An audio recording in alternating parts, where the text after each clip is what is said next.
Hello everyone, my name is Carlos Miscos. I am Warlock, founder of Sidutru. Um, most know me as the Arc Warlock as the founder, and that's more of an honorary title adding the Arc. Um, I am the main spokesperson because I'm considered the most knowledgeable about it, not just because I'm the founder, but because the fact I've made certain to research this since 1990, and I still am always researching and expanding on that knowledge. Uh, the first thing I'm going to do is explain to you what Sidutru means and why. Sidutru is also, you can also pronounce it Sidutru, or Sidutru, or Sidutru. It's dialectic. And Sidu is a plural, and it means customs and customary.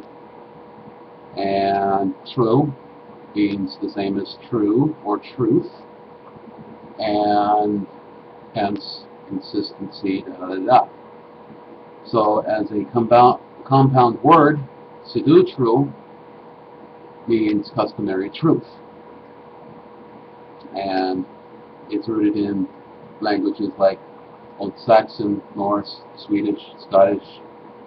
Uh, there's forms of it in Irish and several others. So it's a very widespread term, and it does not mean sorcery or magic or anything like that. That's nonsense. So anybody who tells you otherwise, they're yanking your chain. There are three principles that are considered keys to the culture in Sidutru. And the first is Worloga, Worloga. It's the same as in German the word vor, that means pre, primal, prior to. And then loga, also pronounced laga or lagu, is a plural. It's also written as log or lug, depending again on the dialect. And it means lays, as in laid down, which is where we get the word laws from. And combined, it means primordial laws, eternal, unchanging laws.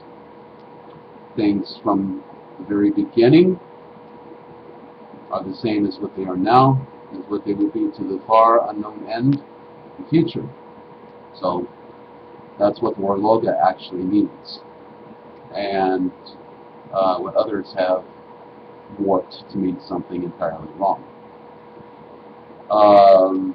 Others would simply drop off the W or the V part and say it as Worloga. And it's still the same meaning. So, the second one is Wyrda. It is a legitimate historical plural word for what most people refer to as weird. It's the source of the modern word, ward, and worth, as the D used to be pronounced with a hard ETH as weird, or weird, and worth. So that's why it sounds so similar, because it's the same common root for those three spellings. This helps you understand that it does not mean fate. It means more like along the lines of circumstance. So like if somebody made the phrase that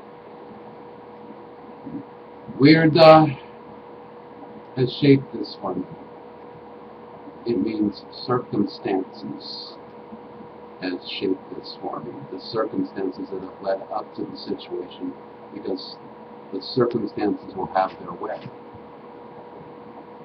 Now you actually understand the meaning behind that phrase, aside from fate will have its way as a finality thing. So as you can see, the context is very different, and yet relative only to a point. So if you don't actually speak it as what it is, you can paint a very easy mistake. The fact that it's also word means that it is the expression of Worloga manifesting in existence.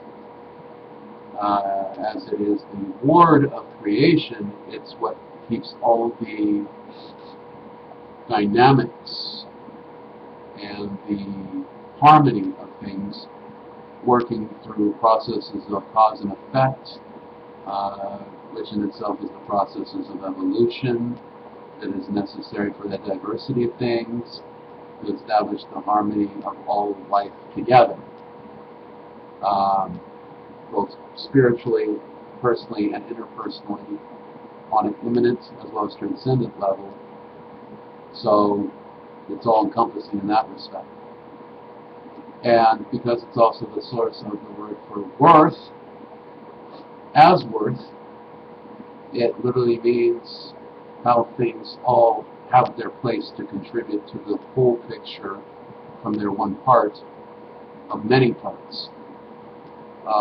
We would be able to compare it to how some animals and forms of life are specialized to their environment, and that would be their worth to the environment. As they shape the environment shapes them. So again, it's reciprocal, but it gives them their value, their place within the overall scheme of things. So that in itself is pretty much the essence of what Wyrda really means.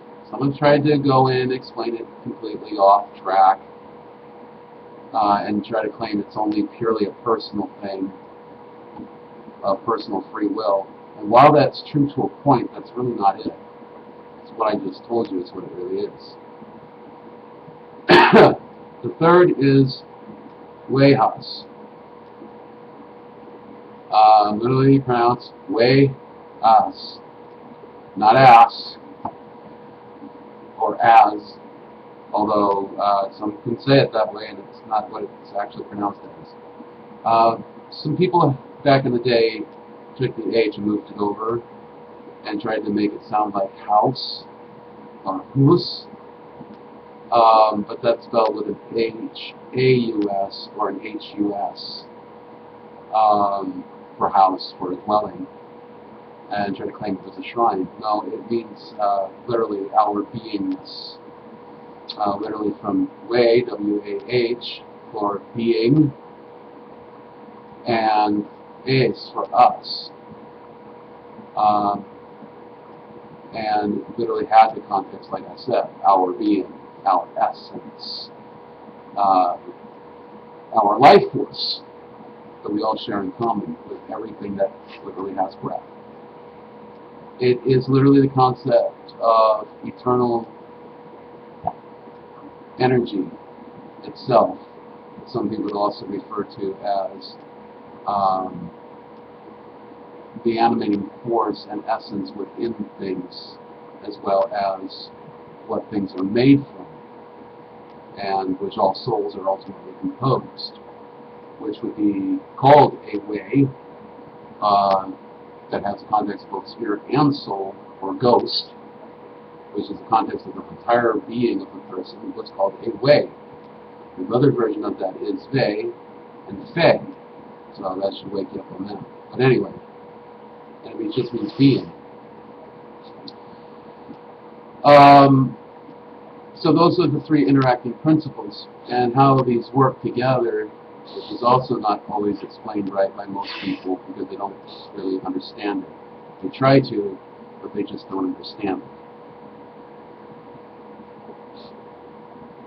The Wejas,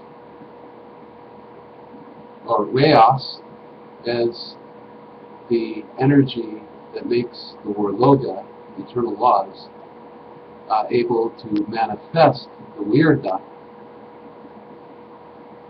for all things. And it is also the essence and power that gives the ability of the Wyrda to be active and interactive and reciprocal and dynamic within all things. And at the same time, Worloga is what defines and gives design to all things that the Vihas manifest as, and the Wyrda is the directive agent and cause behind the Vihas manifesting into all the different variety of things for which it's actually ultimately known. So, to put it in a clear context, it's not in conflict with legitimate actual modern science. Its basic fundamental principles of eternal laws, eternal dynamics, and eternal energy. Worloga is unchanging and unchangeable and immutable. Wyrda is always changing and always immutable, and Vihas just simply is and has no definitive beginning or end, nothing, and yet it's the essence of all things. It can't be created, it can't be destroyed, it can only change forms, and it can only be known through those secondary forms and intermittent causes. So, there you go. These are the three foundations and principles of Sidutru. And you can see how the cosmological aspect is also very much a personal level concept. So, I'm going to start expanding on some of the other key features here on that as well with what's part of that with Sidutru. Thank you very much. Stay part for part 2.